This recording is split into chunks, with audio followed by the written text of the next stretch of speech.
Hello HSC 2026 সালের শিক্ষার্থীরা, তোমাদের ইংরাজি খাতা কিভাবে দেখা হবে সেই নিয়ে আজকে আলোচনা করব। তোমরা যারা যারা সাবস্ক্রাইব করো নাই এখনই সাবস্ক্রাইব করে পাশে থাকা বেল আইকনটি বাজিয়ে রাখো এরকম ইন্টারেস্টিং ভিডিওর জন্য।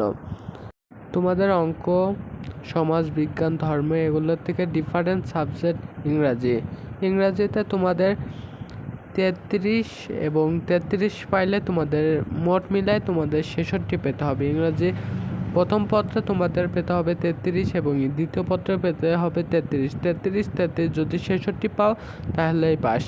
এটার ক্ষেত্রে তোমাদের সাবজেক্ট হচ্ছে আলাদা। গতবার এইচএসসি পরীক্ষায় ভিউজ পরিমাণ শিক্ষার্থী ফেল করেছে এবং এগুলা শিক্ষার্থীরা কিন্তু ইংরাজি সাবজেক্টেই বেশি ছিল। ইংরাজিটা খুবই গুরুত্বপূর্ণ সাবজেক্ট। গতবার ব্যাচে খাতা দেখা নিয়ে শিক্ষকদের অনেক অনিয়ম ছিল। তোমরা অনেকজনে ফেল করেছো। ফেল করা শিক্ষার্থীরা বোর্ড চ্যালেঞ্জ করেছিল, বোর্ড চ্যালেঞ্জ করে অনেকজনে পাস করেছো, আবার অনেকজনে ফেল করেছো।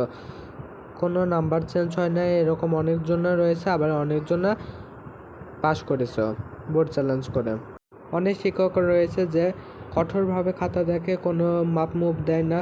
আবার অনেক শিক্ষক রয়েছে যে অনেক অনিয়ম করে। অনেক শিক্ষক রয়েছে তোমাদের অনেক ছাড় দেয়। এ নিয়ে তোমাদের অনেক বিতর্ক রয়েছে, কারণ এক এক শিক্ষক এক একভাবে খাতা দেখে, এক একভাবে বিতর্ক করে, এক একভাবে মূল্যায়ন করে।